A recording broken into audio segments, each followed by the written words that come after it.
It's that time of the week on VLGA Connect where we take a look back, we have a look forward, and we sit in the present for a moment and consider what things have been like. With the VLGA Connect newsroom, Kathryn, Arndt, hello and welcome back. Hi, Chris. How are you going today? I'm going well. I'd be lying if I said I'm just not a little weary. It's been a big week and I'm looking forward to the weekend. What about you? Yeah, look, it's been another big week. We've had so many interesting conversations this week on VLGA Connect, a number of significant developments for the sector as well, such as the release of the ability for councils to meet virtually. And we had the benefit of hearing directly from the Minister this week on that very topic. The VLGA was actively involved in developing the guidelines alongside LGV that will support council's ability to meet virtually, and they were released also formally this week. So a lot happening. Yes, so let's touch on that one first. We spent a good hour with an audience of more than 80 people during the week on the topic of virtual council meetings. We didn't have the benefit of the ministerial guideline at the time. It came out just after we'd finished recording, as luck would have it. Yeah. But you'd have to be really pleased with the level of engagement across the sector on that topic for a VLGA activity. Oh yes, look, clearly it's a topic that's front of mind for the sector. To see so many councillors actively participating in that conversation was terrific. And I think it also demonstrates that mediums like VLGA Connect can work in a number of different scenarios, whether it be this COVID-19 scenario, but also to connect with some of our more rural regional councils. So we certainly intend to continue to offer this sort of platform into the future.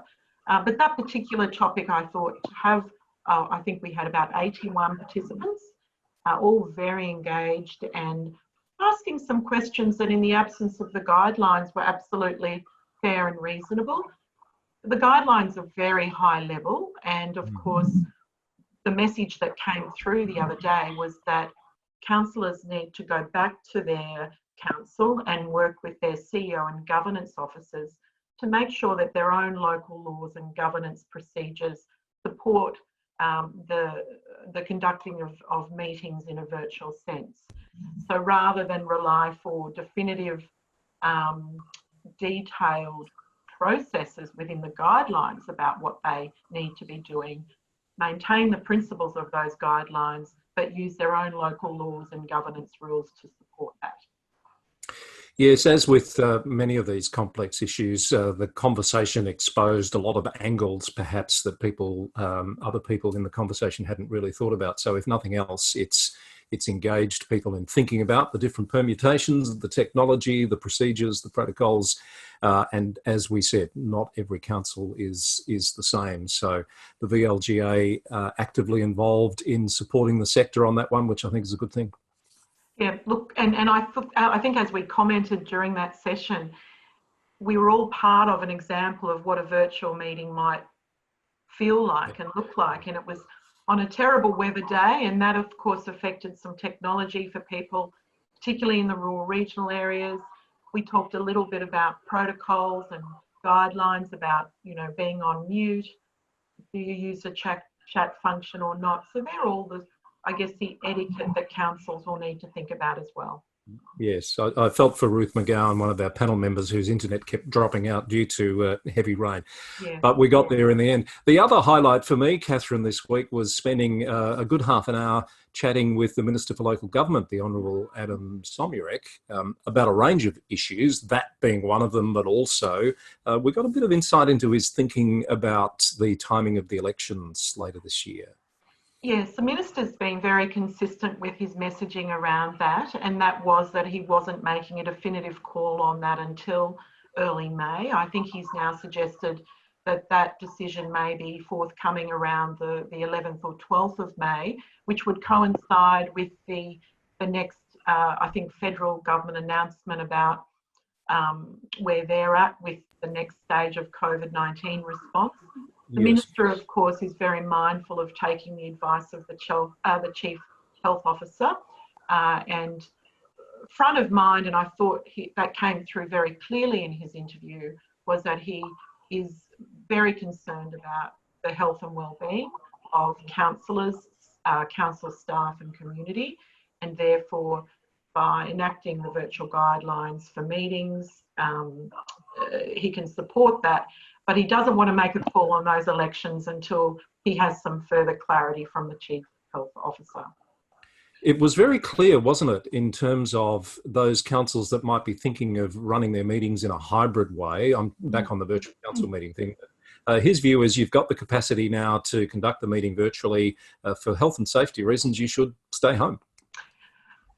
Look, that's right. And I think perhaps he was a little surprised that some councils may want to explore a hybrid model or even perhaps continue to meet face-to-face. And of course, there are some councils that are doing that. We must, of course, be very clear that the ability to meet virtually is optional. But if a council does choose to meet face-to-face, they have to follow those strict social distancing measures and ensure the health and well-being of themselves, the council staff and the public. So away from VLGA Connect, your work has continued this week. I think you've had some advisory board work that's been occupying you more recently. Yes, that's right, Chris. I've just left the VLGA's quarterly Councillor Advisory Network meeting. They're still going as we're speaking. And, front of mind for the governance managers and councillors who participated in that was the ward structure and the redefining of boundaries now that the minister's made a call on which of those 8 councils will be moving towards single member ward structures for the 2020 elections. There was, I guess there's different views about that in the sector, but of course the legislation's now being passed that enables the minister to make those calls. So the next step, I think, for the VLGA and the sector is to get some clarity from the VC about how they intend to go about that process of defining the ward boundaries and also ensure that consultation with the community and council can take place. So I committed to the Councillor Advisory Network meeting this morning that the VLGA would progress those discussions with the VC, and perhaps the VC may like to come on to VLGA Connect and have a chat with us about that. That would be great. We'll add that one to the list. Now, speaking of the list, it is getting quite long. We have a lot of terrific ideas for conversations and future panel sessions that we'll share with people as they firm up. But next week, looking ahead, Kathryn, Michelle Mason from Infrastructure Victoria will be a guest, and I think it's going to be really interesting to find out how they're feeling that whole infrastructure agenda has been impacted by COVID-19. Yes, and from a local government perspective, one of the issues that came up this morning was the economic ramifications of COVID-19 on councils and budgets, and the fact that some major infrastructure projects may need to be put on hold. So it would be good to get some clarity from Michelle about Infrastructure Victoria's thinking around those things, but also a further discussion with the federal and the state governments about how they might support some of those major infrastructure projects into the future. Of course, on that, we have the opportunity to speak with the Federal Minister for Local Government next week. And I think that will be, of course, one of the questions that the sector would like us to ask him, and that's just around the assistance that perhaps might be available for the sector. Yes, and it will be interesting to get some insights and perspective on how local government as a national, on a national basis, is responding and dealing with COVID-19 from his perspective. We'll also have the Commissioner for Children and Young People, Liana Buchanan, on the program, and we're due for a governance update with Stephen Cooper next week. So quite a bit of stuff. There's a lot to go on with. Steve and I attended the Project Control Board meeting yesterday with LGV that oversees the implementation of the Local Government Act. There is a lot of work on that schedule, and LGV they're trying to balance the consultation with the sector, and they're doing that very well through the engage.vic.gov website. But I think there is a little bit of anxiety within the sector around the timelines, and are we getting, I guess, to the pointy end of that work in time for 1st of September. So that will be something again for the VLGA to, follow up with LGV and make sure we've got some of those templates and pro forma guidelines that the sector would like to see out there and ready to go. Kathryn, I hope you're still getting in your exercise, your daily walks with this awful weather that's descended on us this week. Yes, I think I may have been in a meeting with you yesterday, Chris, where I'd had the benefit or unfortunate pleasure of having to jog for 5 kilometres in the rain.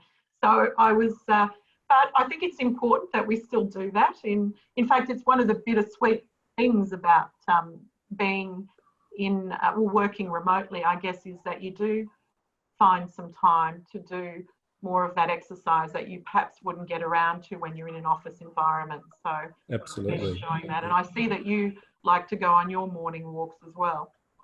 I do, or run. If it's cold and wet, I tend to run so that it's over with quicker.